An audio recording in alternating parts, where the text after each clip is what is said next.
우리는 흔히 착한 소비라는 말을 자주 듣습니다.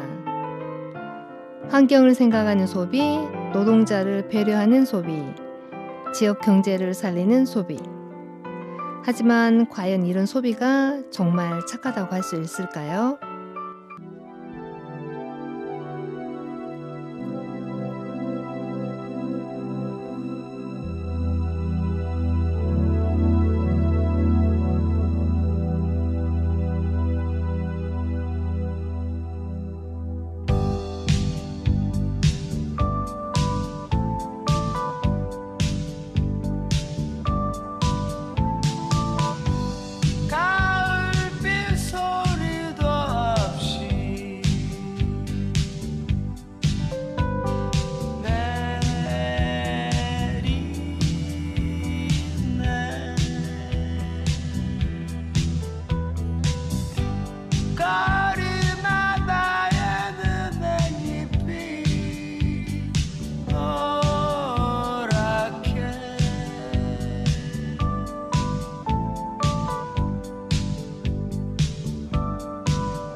네, 전인권의 비 들으셨습니다.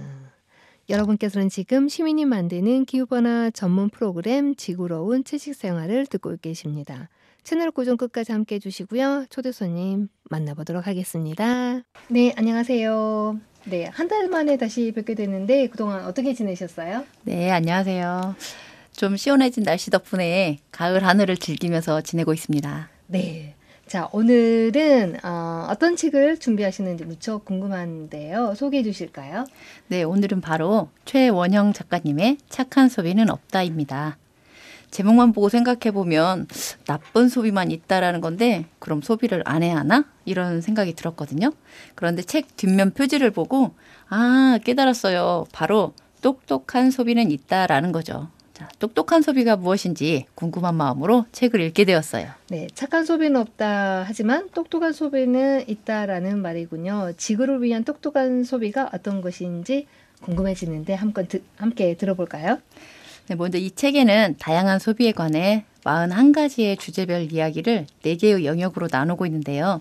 첫째는 상품 소비, 둘째 마음 소비, 셋째 에너지 소비, 마지막으로 자연 소비입니다.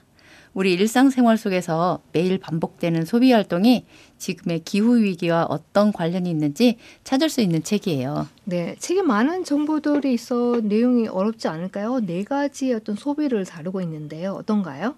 네, 그 각각 그 소주제의 내용은 그리 어렵지는 않지만 좀 이야기거리가 많아서 이 책은 단숨에 읽기보다는 조금 긴 호흡으로 한두 가지 주제를 읽고 주변 지인들이나 가족들과 함께 서로 삶을 돌아보는 그런 이야기를 나누면서 읽는 것을 추천드립니다. 책을 다 읽고 나면 똑똑한 소비를 위한 다짐과 작은 실천으로 이어지시길 바랍니다. 네, 이 책은 그냥 읽고 끝나는 것이 아니라 그 책을 읽고 주변 지인들과 함께 나누는, 삶을 나누는, 그리고 좀 더 이제 환경적인 의미가 있는 그런 책이잖아요. 네, 그래서 벌써 이제 똑똑한 소비를 준비하고 계시는 청취자분들이 계실 것 같아요. 네, 어떤 이야기를 먼저 나눠주실 건가요? 네, 첫째 상품 소비 영역에서 산타는 1년에 한 번으로 족하다입니다. 지난님 그 산타는 크리스마스에 선물을 언제 주고 가시죠? 밤에 몰래 자고 있을 때 왔다 가시지 않나요? 맞아요. 아이들이 크리스마스 날 아침에 눈을 뜨면 제일 먼저 선물이 어디 있나 집안 여기저기를 찾아보는데 집안에 없으면 현관문을 열어보고 문 앞에서 찾아요. 저도 저희 아이들 선물을 꼭 그 현관문 밖에 고리에 이렇게 몰래 걸어놨었는데 그런데 요즘은 크리스마스 날이 아니어도 아침마다 문을 열고 선물을 가져가는 사람들이 많아졌어요. 선물 사실 많이 받으면 좋은 거 아닌가요? 근데 선물을 받으면 좋죠. 그런데 사실은 네. 이게 정확히 산타 할아버지 선물이 아닌 내돈내산, 내가 돈 주고 산 상품이죠. 아, 그렇군요. 요즘에 이제 총알 배송이라고 해서 필요한 물건을 그날 받기도 하고 다음날 받기도 하잖아요. 온라인 쇼핑하면서 이게 가게 돌아다니는 것보다 훨씬 더 찾는 시간도 줄일 수 있고 교통비도 아끼고 그리고 이제 가격도 싸기 때문에 장점이 많아서 온라인 쇼핑을 많은 사람들이 하는데 뭐가 문제가 되나요? 네, 이렇게 장점이 많지만 이렇게 물건이 택배로 배송될 때 모든 물건은 결국 혼자 오지 않습니다. 배송이 많이 될수록 포장재, 뽁뽁이, 얼음팩, 스티로폼 등 쓰레기가 많아져서 문제예요. 기업에서 수거를 하거나 환경부에서 아이스팩에 폐기물 부담금을 부과하기도 하지만 이것으로는 해결될 수는 없어요. 진정한 친환경은 과잉 생산을 줄이고 지나친 소비를 줄이는 게 아닐까요? 네, 과잉 생산을 줄이고 지나친 소비를 줄인다. 네, 맞는 말인 것 같은데요. 네. 그리고 온라인 쇼핑의 문제는 물류 유통입니다. 우리 집 가까운 곳에 있는 물건을 주문하더라도 분명히 출발지는 집 가까운 곳인데 이 물건이 멀리 떨어진 물류 창고까지 갔다가 우리 집으로 옵니다. 그래서 물건들이 전국을 떠돌고 바다를 떠돌기도 하고 하늘을 떠돌며 탄소 발자국을 찍고 다닙니다. 또 이렇게 하나의 물건은 내 의지가 아닌 노출되는 정보, 즉 광고나 후기에 따라서 구매를 결정하는 이런 상황이 생기는데요. 그래서 맹목적인 소비를 할 가능성이 높아져서 위험할 수 있습니다. 네, 이쯤에서 이제 온라인 쇼핑의 이제 장단점을 따져보면은 이제 소비자는 일시적인 편리함을 누릴 수 있고 그리고 이익은 해당 기업이 가져가는데 그 많은 쓰레기와 엄청난 탄소 배출량을 생산하는 온라인 쇼핑의 폐해는 공동체 전체 또는 후손들이 세대 이어가며 받게 되는 그러한 상황이 될 수가 있겠어요. 네, 안타깝지만 현재는 그렇습니다. 그래서 우리 모두 그리고 미래 세대들을 위해 산타는 1년에 한 번이면 충분하지 않을까요? 라고 작가님은 말씀하셨습니다. 선물 많이 받으면 좋은데 어쨌든 작가님께서 산타는 1년에 한 번이면 충분하다고 하시니까 좀 더 이야기를 더 들어가 볼 텐데요. 여기서 이제 기후위기를 극복하는 첫 번째 팁이 있는데 말씀드리면 우리 이제 주미 선생님께서 잘 말씀해 주시는데요. 온라인 쇼핑 횟수를 줄여서 탄소 발자국을 줄이고 배송이 함께 따라오는 쓰레기를 줄일 수 있다는 사실. 그래서 일주일에 한 번만 줄이는 것으로 시작하면 좋지 않을까라는 생각이 해봅니다. 네, 그리고 이제 세계 온실가스 배출 중 에너지가 차지하는 비율이 87%로 가장 많은데요. 에너지 이제 두 번째로 에너지 소비에 대해서 한번 알아볼까요? 네, 이번에는 소주제 제목이 화장실 없는 집에 요강만 드리는 무지에서 시작해 보려고 해요. 화장실 없는 집에 요강만 드리는 뭐지? 좀 궁금한데요. 네. 일단 지금 이사를 하려고 하는데 화장실이 없는 거죠. 그런데 네. 이제 우선 당장 급하니까 네. 이 화장실 없는 집에 이사를 간다고 상상해 보세요. 네. 그런데 이제 화장실이 없으니까 일단 급하니까 요강을 드리는데 가족이 하나로 요강 하나로 해결이 안 되겠죠. 네네. 그러면 이제 하나 꽉 차면 또 여러 개가 하나가 또 생기고 이렇게 여러 개가 쌓일 것인데 결국 집안이 다 요강으로 차겠죠. 네네. 진아님 이런 집에 살 수 있을까요? 절대 못 살죠. 당장 화장실 있는 집으로 이사 가야 되는 거 아닌가요? 당장. 그렇죠. 네네. 지금 이 상황이 뭐냐면 이 화장실 없는 집은 원자력 발전사로 저희가 이제 원자력 발전소라고 부르는데 네. 사실은 이 핵 발전소이고 네.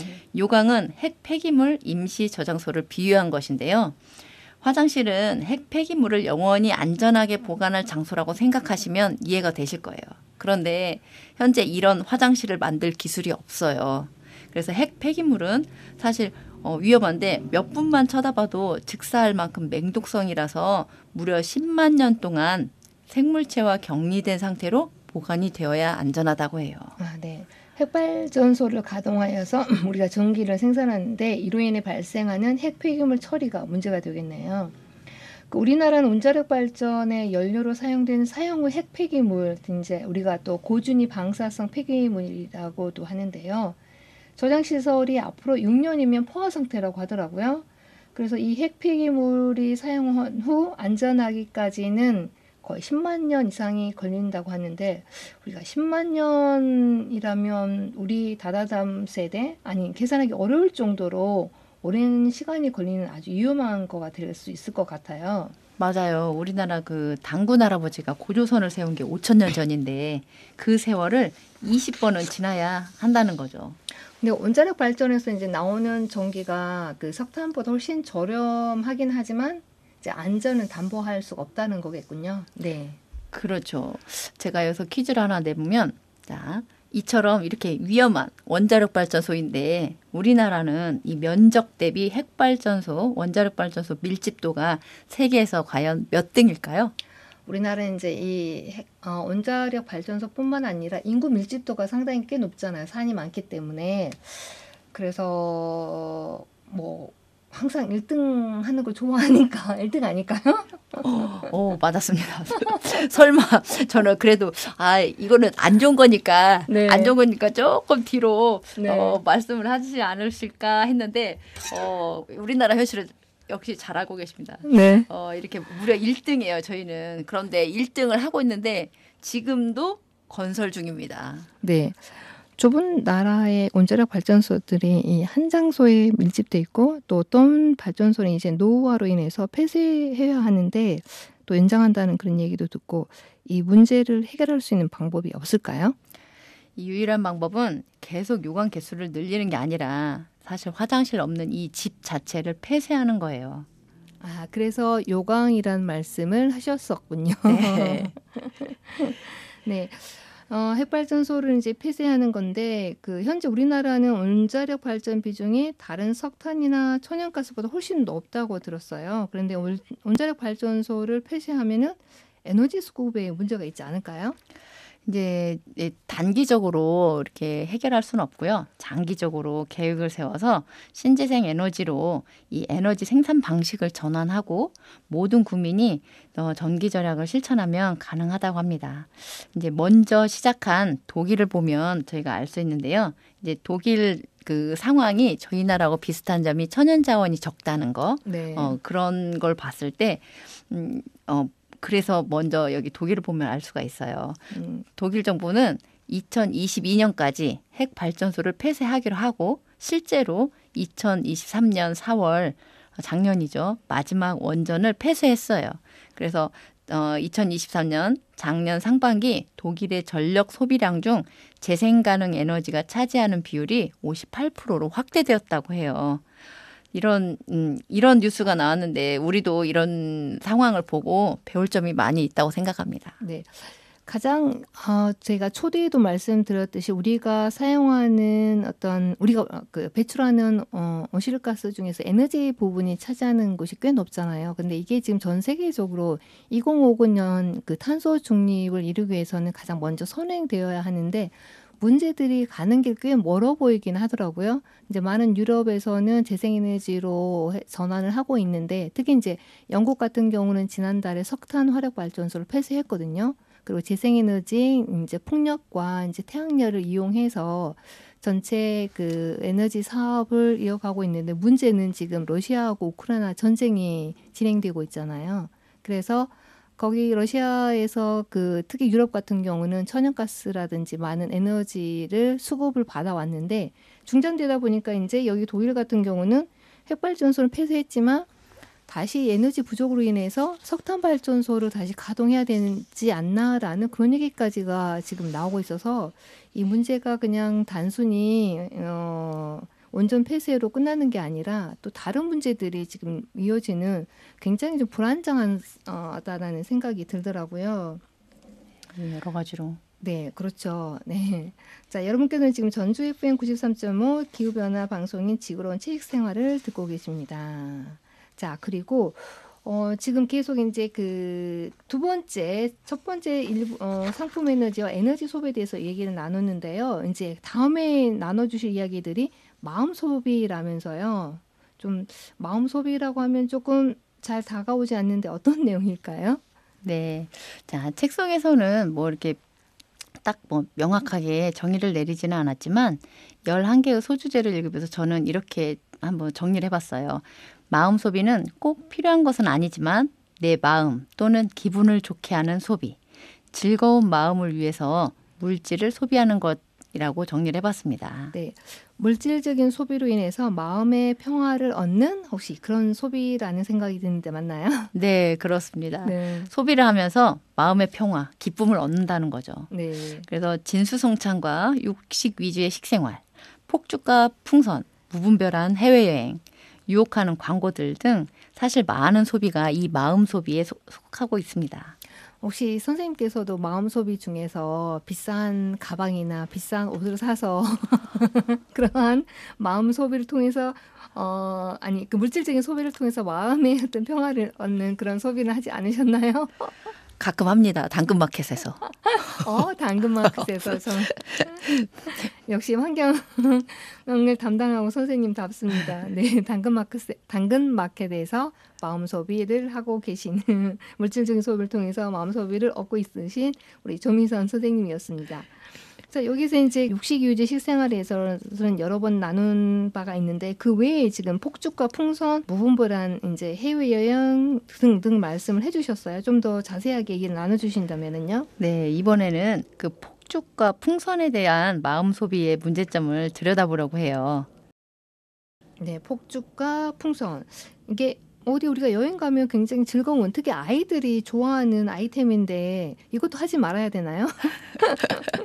이게 개인의 그 추억을 위해서는 좋겠지만, 네. 자, 이렇게 이제 폭죽이 이제 밤에 누군가를 환하게 웃게 해주면서 좋은 추억을 주는 데는 좋은데 이게 다음날 아침 그 바닷가나 이런 데를 가보면 아무데나 버려지거나 쓰레기통에 쌓여있는 쓰레기로 다른 사람들을 이렇게 또 찡그리게 하죠. 네. 그래서 이 폭죽 쓰레기는 눈에 거슬리는 것뿐만 아니라 이게 일반 쓰레기로 소각이 되어야 되는데 이때 나오는 연기는 미세먼지의 원인이 되어서 우리의 건강에도 나쁜 영향을 줍니다. 폭죽이 그 소각될 때 나오는 연기 그리고 미세먼지 원인이 된다고 하는데요. 네. 그렇다면 아이들이 좋아하는 풍선은 어떨까요? 자, 이제 여러분 풍선을 떠올리면 저 이제 전주동물원 입구에 가면은 알록달록 귀여운 그 캐릭터 그림의 헬리풍선이 네. 아이들을 기다리고 있잖아요. 네. 아이들이 보면 그냥 지나치기 힘들죠. 네. 그래서 이제 기쁜 마음으로 이 풍선을 들고 가는 가 있는데 한참 후에 이렇게 들리는 아이의 울음소리. 이 아이는 왜 울고 있을까요? 풍선이 날아가서 울고 있는 거 아니에요? 네, 맞아요. 영화나 드라마에서 이렇게 종종 이런 장면이 나오는데 사실 이게 현실이죠. 네. 헬륨 풍선이 가볍다 보니까. 네. 그런데 이렇게 뭐 풍선 한두 개 하늘로 날아간다고 해서 이게 뭐 큰 문제가 되나 괜찮다고 생각할 수도 있어요. 그런데 이제 그 나라에서 아니면 지역에서 큰 행사를 하다 보면 수천 개의 풍선이 하늘로 올라가는 그 네. 모습에 이렇게 사람들이 환호를 하고 이렇게 그런 상황이 생기기도 하는데 그렇게 날아간 풍선은 하늘로 올라가다가 이제 터지기도 하고 바람이 빠져서 거의 쓰레기가 되어 멀리 멀리 날아가서 땅이나 바다로 떨어져요. 그런데 이렇게 땅이나 바다로 떨어진 이런 땅에 떨어진 풍선들은 썩지 않아서 문제고 바다로 떨어진 것들은 바다 생물들이 그 먹이인 줄 알고 이렇게 풍선을 먹고 동물들의 목숨을 위협당하고 있다는 거죠. 우리가 재미로 했던 이러한 유희라고 하잖아, 오락이라고 할 수 네. 있잖아요. 그런 것들이 누군가에게는 재미지만 누군가에게는 고통이 될 수 있다라는 것을 지금 이 풍선 하나로만으로도 말씀을 해주셨는데요. 얼마 전에 제가 대만 친구들과 여행을 갔는데 그 여행지에 보면은 풍선을 나뉜 곳이 있어요. 근데 그때도 사실 개인적으로 재밌어서 하나의 추억을 만들고 싶어서 했는데 이렇게 또 풍선이 환경에 해를 끼칠 수 있다는 것을 알게 되었고요. 자, 그렇다면 좀 더 많은 사람들이 우리가 쾌락을 위해서 즐겨왔던 놀이와 소비가 지구에 어떤 영향을 미치는지를 지금 우리 조미 선생님께서 계속 말씀을 해주시고 있는데 들으면서 한번 좀 우리가 고민을 해봐야 되지 않을까라는 생각이 듭니다. 네. 네. 최현영 작가님은 즐거움의 본질이 무엇인지 고민하고 어떤 조건에도 구애받지 않는 자유로운 상태가 아닐까라고 말씀하십니다.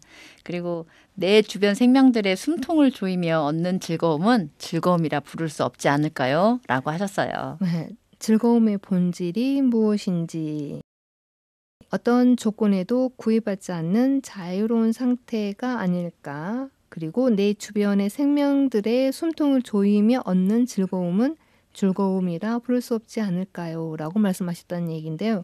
굉장히 이 문장이 아마 이 책의 전체를 나타내 주는 건 아닐까? 이제 2부에서 지금 마음소비에 대해서 얘기 나누는 부분이잖아요. 네. 그래서 우리가 동물과 인간 그리고 자연에 대해서 배우면 배울수록 참 우리 인간이 얼마나 이기적인가를 다시 한번 저도 느끼고 있는데요. 예를 들어서 좀 동물들 같은 경우 배가 부르면 더 이상 탐하진 않잖아요. 근데 우리 인간의 끝없는 욕심이 결국을 우리 스스로를 파멸로 이끄는 것은 아닐까라는 생각을 해보고요. 청취자 여러분, 지금 파란 가을 하늘을 보며 와 이쁘다 하며 물질 소비 없는 지구로운 즐거움을 느껴보세요. 그렇죠. 행복은 사실은 물질에서 오는 게 아니라 마음의 상태가 행복이기 때문에 지금 굉장히 가을이 깊어가고 있는데 가을 하늘을 보면서 물질 없는 소비를 하시는 게 어떨까라는 말씀을 해주셨습니다.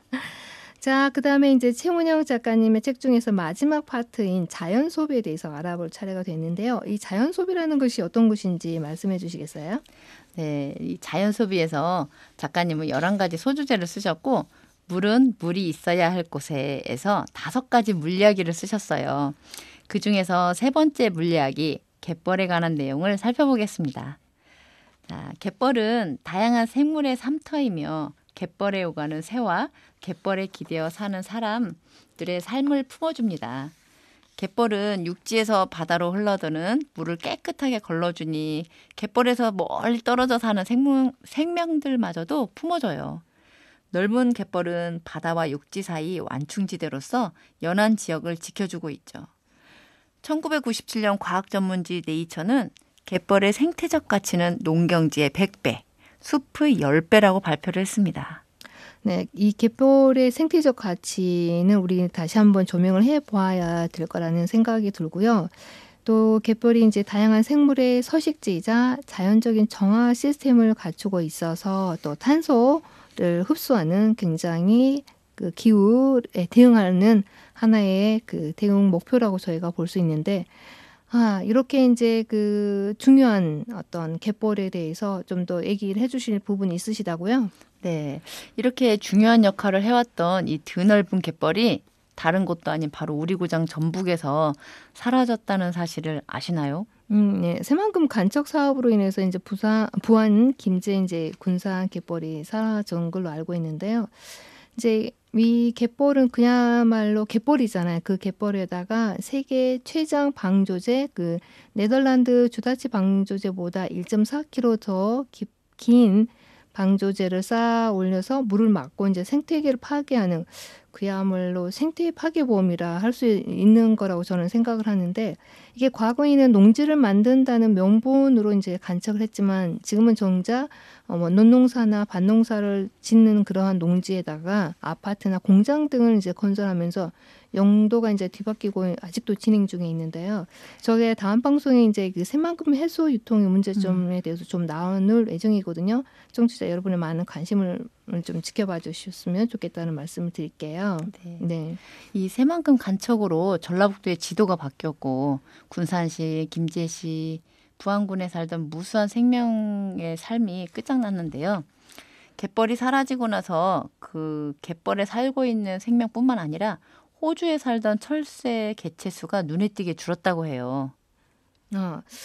뭐 전 세계에서 오는 철새들이 먹이를 조달해주는 주요 지점이라고 하는데 일종의 이 새들에게는 휴게소 같은 곳이잖아요.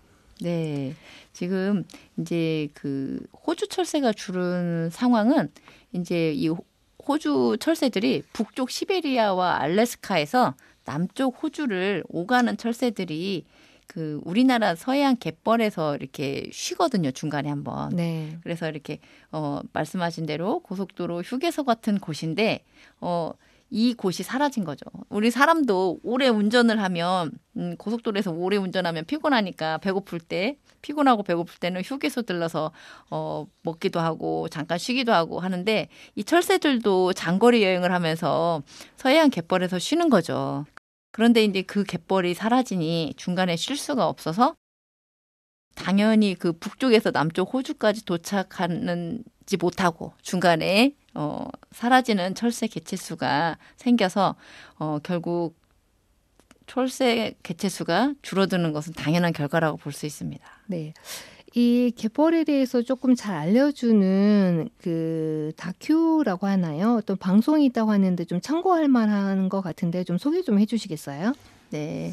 그 최근에 그 방송된 그 EBS 초대석에 갯벌이 지구를 살린다 편에 서울대 지구환경과학부 김종성 교수님께서 나오셨어요. 네. 그 교수님께서 갯벌에 대해서 자세히 설명을 해주셨는데 이 김종성 교수님은 세계 최초로 갯벌의 탄소 저장량을 과학적으로 말하자면 수치로 네. 규명을 하셨는데요.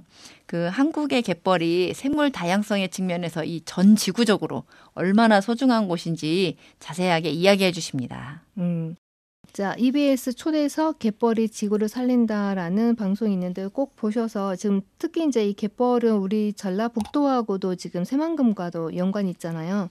그뿐만 아니라 이제 전 세계 갯벌이 지구를 살리는 하나의 역할을 하고 있는데 꼭 보셨으면 좋겠다는 생각이 들고요. 다시 한번 말씀드리면 EBS 초대석 갯벌이 지구를 살린다라는 영상. 꼭 한번 확인해 보시고 저도 꼭 봐야 되겠다는 생각이 드네요. 네, 이렇게 이제 먼저 갯벌의 중요한 가치를 알고 중국은 연안 습지를 보존하고자 모든 간척 사업을 중단하고 보호하겠다고 선언을 했다고 해요. 네. 이제는 우리도 갯벌은 갯벌이어야 하고 물은 자연스레 드나들어야 한다는 걸 깨닫고 이 유네스코 세계 자연유산에 등재되면서 세계가 주목한 이 한국의 갯벌을 지금 이 모습 그대로 지켜낼 수 있기를 진심으로 바랍니다. 네, 세계가 주목하고 있는 한국의 갯벌. 그런데 우리나라는 주목하지 않는 것 같은데 좀 더 이 부분에 대해서는 많은 분들 관심을 갖고 이 갯벌의 중요성을 알아갔으면 좋겠다는 생각이 들고요. 마지막으로 이제 그 최운영 작가님의 이제 착한 소비는 없다라는 이야기를 이제 듣고 어떤 소감이 드셨는지 마무리 한번 부탁드릴게요. 네, 저는 이 한 권의 책에서 마치 41권을 읽은 것 같은 책으로 보는 지구 종합 선물 세트 같았습니다. 모든 어른들이 이 책을 진짜 찬찬히 들여다보고 진지하게 생각해 보면서 읽어보셨으면 좋겠어요. 네. 그리고 이제 제가 꼭 추천하고 싶은 사람들이 있어요. 네. 최근에 TV에서 절약하는 생활 습관을 위한 짠남자라는 예능 프로그램이 있거든요. 그 네. 프로그램에 출연하는 이제 과소비하는 그 게스트들을 흥청이 망청이라고 부르거든요. 네. 이 흥청이 망청이들이 꼭 이 책을 읽었으면 좋겠어요. 그 사람들이 이게 소비라는 것은 네. 자기 돈만 쓰는 게 아니라 사실 지구를 쓰는 거거든요. 네. 근데 거기에서는 소비는 스트레스를 푸는 남한테 피해를 주지 않는 가장 좋은 스트레스 푸는 방법이다. 이런 네. 멘트가 한번 나오더라고요. 그래요? 그래서 돈만 자기 돈을 쓰는 거지 사실은 네. 우리 공공재인 지구를 쓰고 있는 거거든요. 네. 소비를 많이 하는 것은. 그래서 이렇게 소비를 안 하면 돈 절약이 아니라 지구를 절약한다는 그것을 꼭 깨닫게 했으면 좋겠습니다. 네. 그래서 저는 그 예능이지만 절대 웃고 넘길 수 없는 이 흥청이 망청이들 혹시나 우리 주변에 있다면 이 책을 꼭 선물해 주셨으면 감사하겠습니다. 네. 소비는 돈만 쓰는 게 아니라 지구를 쓰는 거다. 굉장히 이 한마디로 모든 것을 설명해 주는 것 같은데요. 그 돈은 사실은 우리 공동체에서 함께 돌고 도는 거잖아요. 본인이 어떻게 새로 만드는 게 아니라 함께 쓰는 거기 때문에 이 돈을 쓰는 것은 지구를 쓰는 거다라는 얘기로 이 책에 대한 내용을 정리해 주셨습니다. 굉장히 유익하고 즐거웠습니다. 감사합니다. 네, 다음 달에도 또 귀한 책 나눠주실 거라고 믿고요. 오늘 여기서 인사드리도록 하겠습니다. 감사합니다. 감사합니다.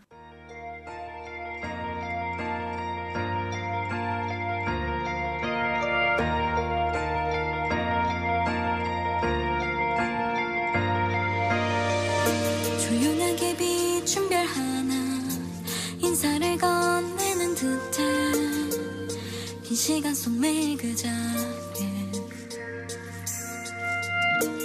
어쩌면 아득히 멀리 가 있기에 소중한 거라 외면하고 있었던 나인데 발걸음과 발걸음 사이 쌓여만 간 망설임과 무리란 말 내가 내 곁에 와주던 순간 전부 사라졌어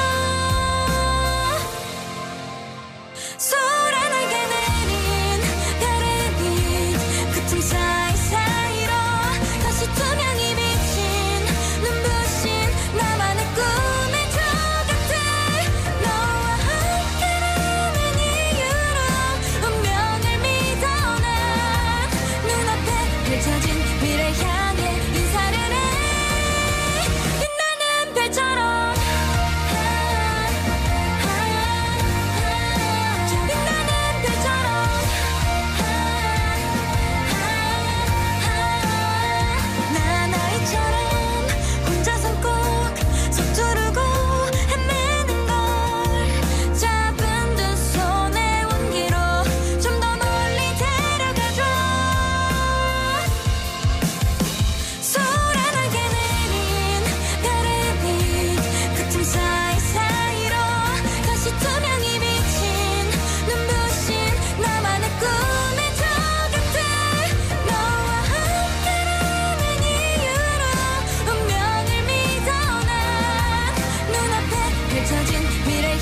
다비치의 가을의 밤 들으셨습니다. 여러분께서는 지금 기후변화 전문 방송 지구로운 채식생활을 듣고 계시는데요. 1부에 이어서 2부에서는 아주 특별한 코너를 준비했습니다. 기후위기에 대응 중 우리 개인이 실천할 수 있는 최고의 효과는 바로 채식으로 식단 전환인데요. 새롭게 준비한 2부 코너는 바로 몸과 마음이 편한 밥상 이야기입니다. 이 코너에서는 한국 최초의 비건 셰프이신 이도경 선생님을 모셨습니다. 이도경 선생님은 한국 채식 문화의 선구자로 30년 이상 채식을 실천해 오신 채식 요리 연구가이자 한국 채식 약선 아카데미 대표로서 음식 인문학, 음식 철학을 대중과 함께 나누고 계시는데요. 지구로운 채식 생활에서 어렵게 이도경 대표님을 초대하게 되었습니다. 한 달에 한 번 청취자 여러분의 고민인 채식과 음식 그리고 건강에 대한 고민을 풀어주실 텐데요. 궁금한 사항 있으시다면 댓글로 의견 주시면 다음 시간에 반영하도록 하겠습니다. 이도경 선생님은 채식의 즐거움, 채식 요리사 이도경의 소울푸드라는 책을 출간하기도 했습니다. 네, 거리상의 1호 이도경 선생님과는 전화로 인터뷰하는 점 알려드리면서 이도경 선생님과 인사 나누도록 하겠습니다. 안녕하세요.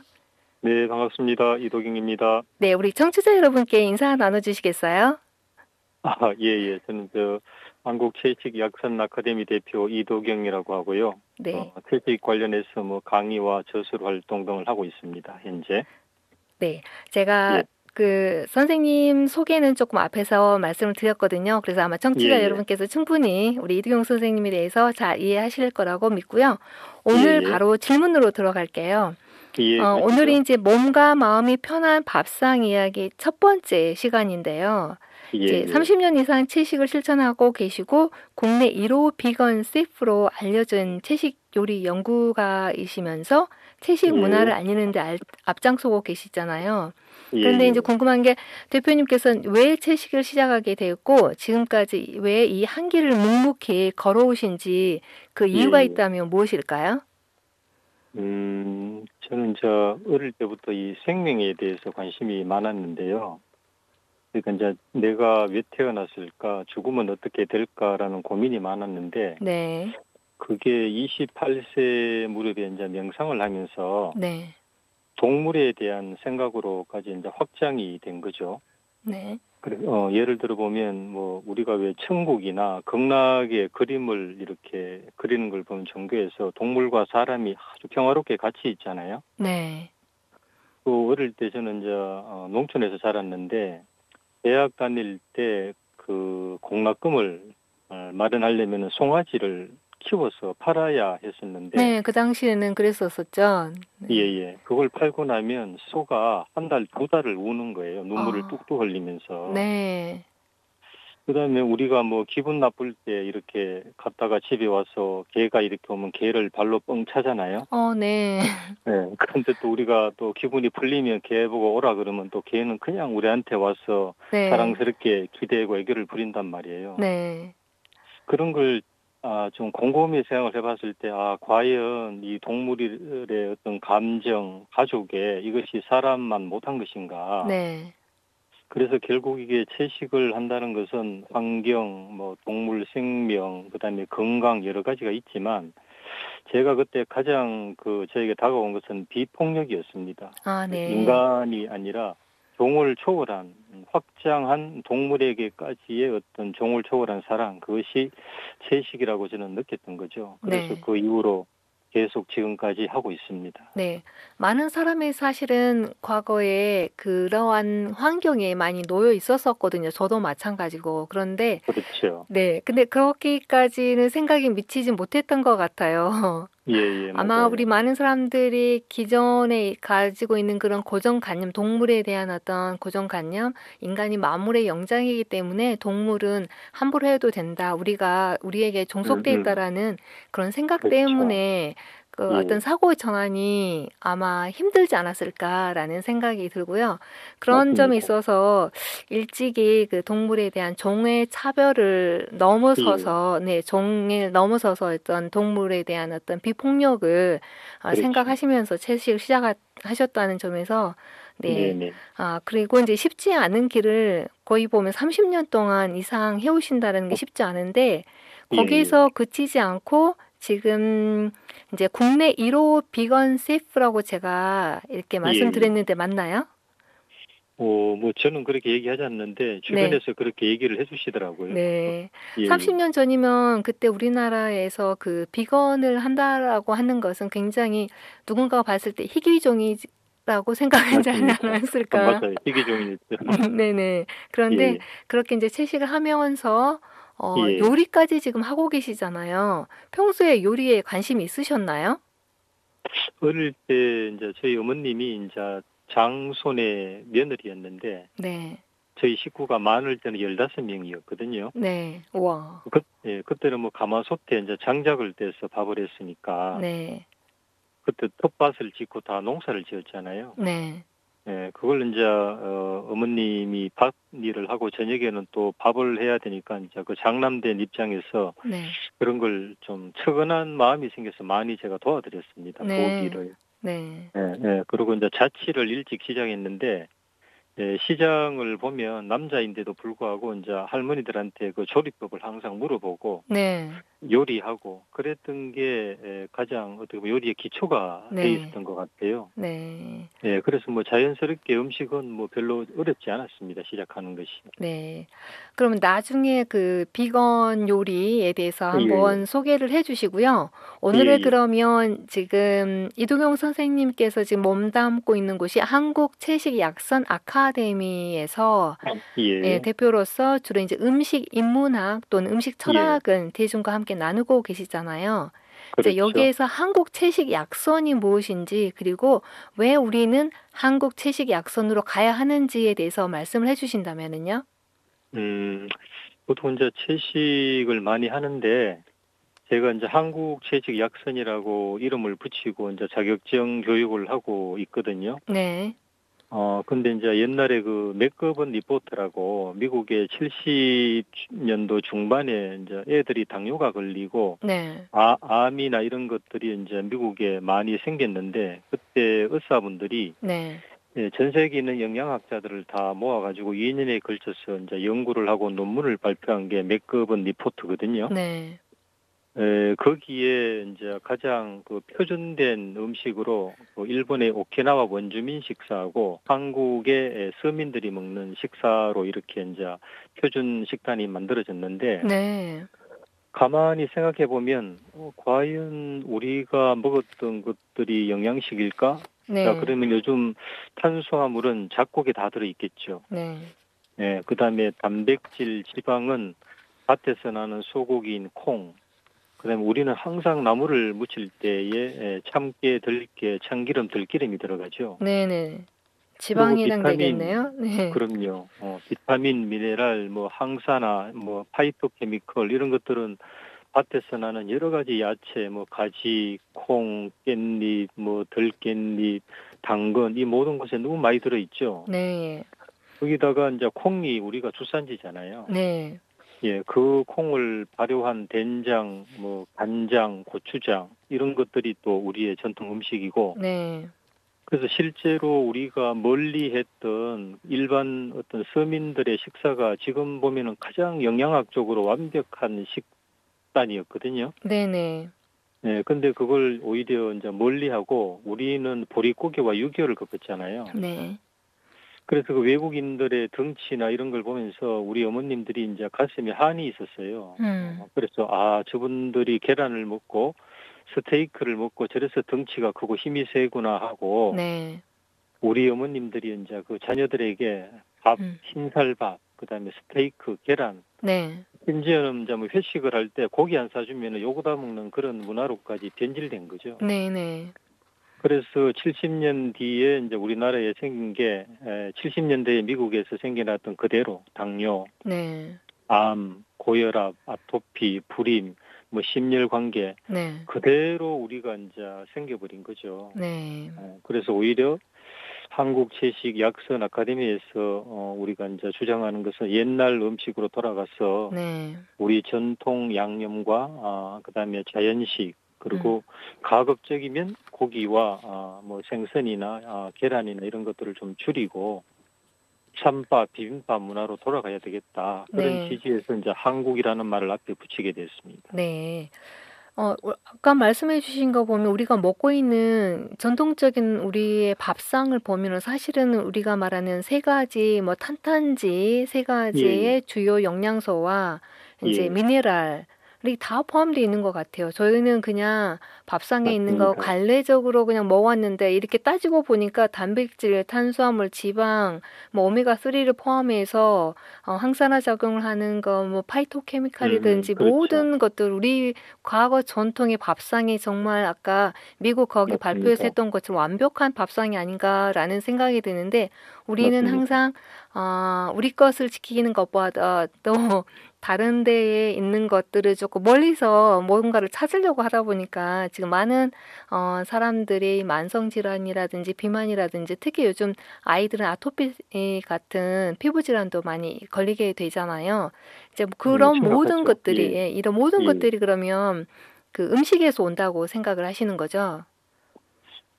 제가 강의 나가면 꼭 하는 얘기가 하나 있는데요. 네, 우리가 왜 수영장 갔다 오면 집에 바로 오지 않고 꼭 몸을 헹구고 오지 않습니까? 네, 그거는 그 물 속에 이제 뭐 여러 가지 부유물들이나 더러운 화학적인 것이 있잖아요. 네, 아기가 10달 동안 그 수영하는 곳은 엄마의 양수거든요.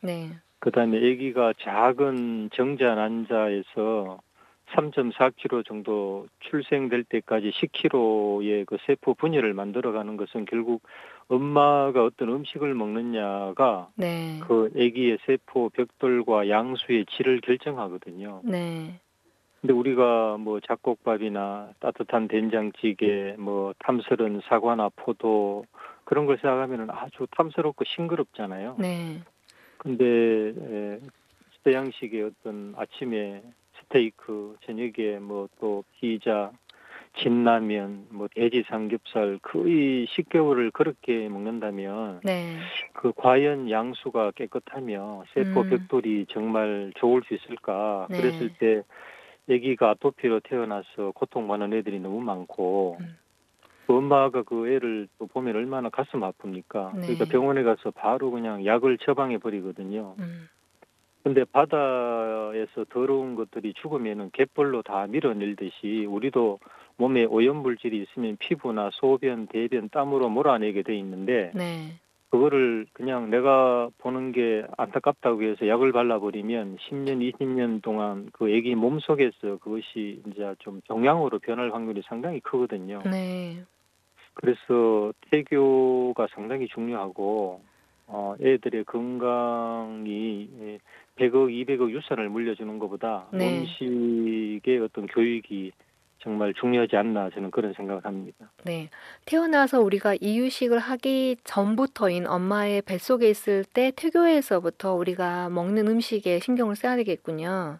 그럼요, 당연하죠. 네네. 네. 예, 그리고 이제 한국 채식을 방금 말씀해 주셨는데 거기에 예. 약선이라고 붙은 것은 또 어떤 의미일까요? 약선? 이런 거죠. 자, 네. 우리가 어떤 사람이 이제 남편이나 자녀분이 밖에서 심하게 지치고 집에 이제 8시, 9시 들어왔어요. 네. 근데 이제 내일 중요한 발표가 있어서 피곤하지만 작업을 해야 될 일이 있다 가정했을 때 그 어머님이나 이제 부인이 오늘 요리 교실에서 매운 떡볶이를 배웠는데 이제 매운 떡볶이를 딱 해준 거죠, 자녀에게. 네. 그리고 남편에게는 이제 생강차를 끓여주고 그러고 1시간 뒤에 이제 잘 끝났나 싶어서 방문을 열고 딱 들어갔는데 음. 자녀와 남편이 자고 있는 거죠. 네. 왜냐? 우리가 선생님 그 매운 걸 먹고 나면 어때요? 체온이 올라가고 후 하고 막 불잖아요. 네네. 그거는 이 매운 걸 먹으면 혈액 순환이 빨라지고 네. 체표로 이렇게 열이 나게 돼 있거든요. 네. 근데 아까 남편이나 자녀분은 이미 밖에서 심하게 일을 하고 지친 상태로 들어왔단 말이에요. 네. 그런 상태에서 매운 걸 먹어서 열을 내서 땀을 내면 더 지치게 되는 거죠. 아, 네. 우리가 산에 넘어갈 때 새콤한 매실이나 이런 걸 입에 먹고 가면 침이 고이잖아요. 네. 그래서 피곤할 때는 새콤하고 달콤하고 짭짤한 게 들어가면은 그 피곤함이 확 채워지거든요. 네. 그래서 어떤 음식, 그다음에 어떤 맛, 어떤 온도를 먹느냐는 그 우리의 그 건강이나 감정에게까지 영향을 끼치고 나아가서 학업 능력이나 직업 능률까지 좌우되거든요. 아, 네. 그래서 로마가 망할 때는 그 나라 전체에 단맛이 유행을 했습니다. 왜냐하면 단맛이요? 그럼요. 단 걸 먹고 나면 우리가 뭔가 마음이 포근해지죠. 네네. 근데 국경을 지키거나 긴장해야 되는 군인들이 맨날 단 걸 먹고 편안한 마음을 갖고 있으면 수비가 안 되겠죠. 네. 그래서 감정과 우리 몸의 생리하고 음식의 맛은 밀접하게 연결돼 있습니다. 그래서 우리가 한국 채식인데 약선이라고 하는 것은 그게 예, 몸에 어떻게 작용하는가. 그러니까 거기에 보면은 네, 양념도 있고요. 그다음에 그렇죠. 달고 짜거나 여러 가지 것들이 다 그렇죠. 조합이 돼야 되는 거군요. 그러니까 단순히 예, 우리가 맞습니다. 음식을 나의 건강에 좋다고 해서 먹는 음식 전부가 다 아니고 그렇죠. 맛이라든지 뭐 거기 들어가는 설탕이 우리가 이제 오미를 얘기했을 때 그런 예, 것들이 또 예. 몸에 각각 다르게 작용을 할 수가 있겠네요. 그럼요. 이 어, 부분에 대해서는 조금 더 우리가 예, 예. 깊게 한번 얘기를 나눠 주실 수 있을 것 같아요. 지금 벌써 시간이 꽤 많이 아, 예, 흘렀고요. 예. 그래요. 요 네네. 얘기만 얘기를 해 주신다 하더라도 한 예, 1시간 예. 넘을 것 같은데 그럼요. 맞습니다. 방금 예. 말씀하신 그 내용은 저희가 좀 아껴놨다가 예, 아껴놨다가 그러시죠. 다음 시간 시작할 때 네네. 말씀을 드리도록 하고요. 여쭙기로 예, 하고요. 예, 그렇다면 이제 그 우리가 이제 채식 얘기를 많이 할 때 많은 예, 부모님들이 걱정하시는 게 예. 그 채식하면 영양이 부족하다라고 하는 좀 잘못된 오해가 있으신 것 같아요. 저도 채식을 하지만 이렇게 건강하거든요. 그래서 맞습니다. 네. 그런 염려를 하고 있는 우리 그 청취자 여러분들을 위해서 한 말씀 해 주신다면은요? 뭐 한 두세 가지를 말씀드리고 싶은데요. 네. 첫 번째는 그 그다음에 가장 빨리 달리는 말, 힘센 코끼리, 지구력이 좋은 낙타, 기린, 다 초식 동물이죠. 네. 예, 그런 것들을 일단 상식적으로 생각해 보면 알 수 있을 것 같고요. 네. 두 번째는 우리가 이제 흔히 그 힘을 쓴다고 할 때는 두 가지가 있습니다. 네. 정력과 정욕이라고 말하는데요. 네. 육식을 많이 했을 때는 정욕이 세집니다. 근데 채식을 하게 될 때는 정력이 세지거든요. 두 개가 어떻게 그래서 차이가 있을까요? 정력 많이 차이가 있나요? 정욕은 네. 감정과 순간적인 힘을 정복시키는 거고요. 아, 네. 이게 이제 마라톤 하시는 분들이 이제 시합 한 달 전부터 거의 식단을 채식 위주로 바꾸거든요. 아, 네. 예, 그래서 이 채식 속에는 그런 지구력을 좋게 하는 성분들이 많이 있는데 네. 육류에는 칼로리는 들어있지만 진정한 생명력은 잘 들어있지 않죠. 네. 예, 그래서 그런 것들도 작용을 하고 그다음 마지막으로 사람은 한 20년 동안 크잖아요. 네. 소는 한 1년이면 다 크거든요. 네. 쥐는 한 두세 달이면 다 커요. 네. 근데 그 차이가 뭐냐면 사람은 모유의 단백질이 5%고 소는 25%, 네. 쥐는 45%예요. 음. 단백질이 많을수록 폭발적인 성장을 일으킵니다. 네. 대부분 이제 사람, 야생 동물들은 빨리 커서 그 야생에서 예, 혼자 살아가야 되니까 이렇게 그럼요. 단백질이 높게 돼 당연하죠. 예, 그런데 우리 인간은 그럴 필요는 없으니까 모유에 한 그렇죠. 5% 정도의 단백질이 있어서 오랜 기간 네네. 동안 성장한다고 보면 되겠네요. 그렇죠. 지금 네. 음식으로 단백질이 충분한데 너무 네. 과잉 단백질과 지방을 먹어서 병이 생기는데 네. 그 6.25나 그 보리고개를 걷던 우리 어머님들이 어떤 그런 한 속에서 너무 과도하게 우리가 키워온 거죠. 네. 예. 그래서 그러한 생각들이 고정관념이 아직까지 계속 이어서 대를 거쳐서 이어서 아무리 예, 예. 많은 어떤 교육이 이루어진다 하더라도 한번 그 식생활에 박힌 습관은 쉽게 바뀌지가 않잖아요. 네. 그러니까 이제 이건 교육이 중요하고요. 네. 예, 예. 단순한 어떤 영양학 교육도 중요하지만 음식 철학이나 네. 음식 인문학적인 이런 교육을 많이 해서 네. 사람을 이끌어가는 거는 생각이잖아요. 네. 예, 그래서 생각을 바꾸는 교육이 요리 교실만큼 중요합니다. 네. 예, 네. 그러면 이제 우리 이동현 선생님께서 이 방송을 통해서 이제 이 방송의 코너가 몸과 마음이 편한 밥상이거든요. 이제 우리가 예, 예. 먹는 것을 말할 때 그냥 몸만 얘기하는데 사실은 몸과 마음은 또 연결이 되어 있잖아요. 그래서 그렇죠. 네, 그래서 코너명이 몸과 마음이 편한 밥상 이야기인데 네. 이렇게 우리가 방금 말씀하신 어떤 음식의 철학이라든지 음식의 인문학이 예. 굉장히 지금 필요할 것 같아요. 많은 그렇습니다. 사람들이 과한 어떤 육식이라든지 아니면 가공식품, 또 요즘은 이제 초가공식품이라고 해서 대부분 네네. 집에서 식사를 하는 과거의 전통식 식단이 아닌 그러한 식품들을 많이 먹다 보니까 질병에 노출되기도 하는데 예. 우리 선생님께서 이 방송을 통해서 우리 전주에 계시는 또 전북 그리고 이제 전국에 계시는 많은 어떤 청취자 여러분들께 어떤 음식에 대한 철학을 좀 더 바꿔갔으면 좋겠다라는 그런 희망을 제가 예. 담아보는데 앞으로 예. 계속 좋은 이런 말씀을 나눠주실 거죠? 네네네. 네네. 좋습니다. 그럼 다음 시간에 이제 아까 말씀드렸던 약선학과 얘기를 조금 더 나눠주시면 좋을 것 같아요. 그리고 이제 예. 체질에 따라서 우리가 예. 건강에 좋은 음식과 나쁜 음식이 있다고 하는데 그것을 네. 우리가 어떻게 먹어서 이왕 먹는 거, 내 건강 네. 그리고 환경 또 그리고 동물 복지에 관계가 다 연결이 돼 있잖아요. 그래서 그런 그렇죠. 말씀을 나눠주시면 너무 감사할 것 같고요.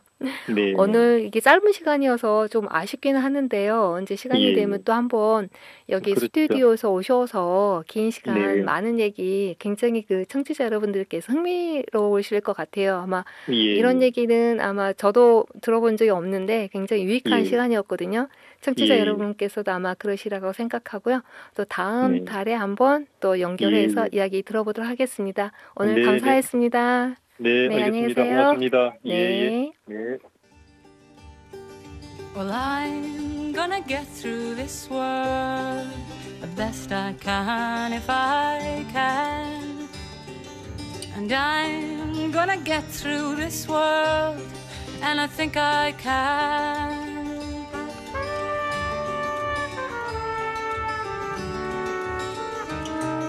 Well, I'm 몸과 마음이 편한 밥상 이야기. 첫 시간을 이두경 선생님과 함께 시작하게 되었는데요. 왜 한국 채식 약선이어야 하는지 그리고 채식에 대해 잘못된 고정관념에 대해 이야기 들어봤습니다. 다음 시간에도 이두경 선생님과 함께 더욱 알차고 유익한 방송으로 돌아오겠습니다. I'm gonna work it 지구로운 채식생활 진아였습니다. 안녕. if I can. I'm gonna get through this world the best I can.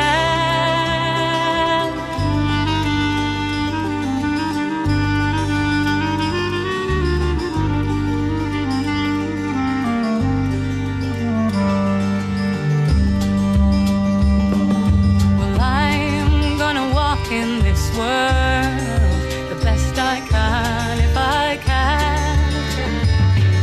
And I am gonna walk in this world, and I think I can.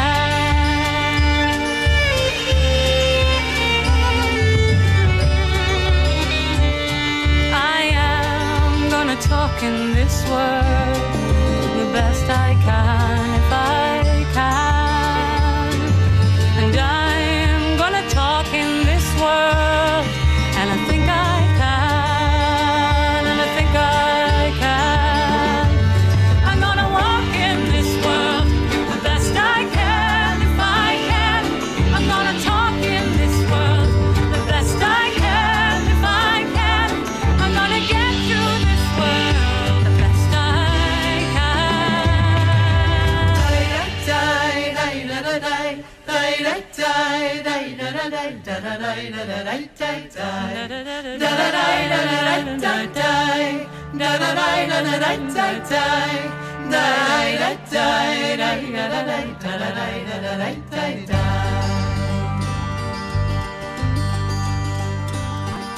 Well, I'm gonna clean up this world the best I can if I can. And I'm gonna clean up this world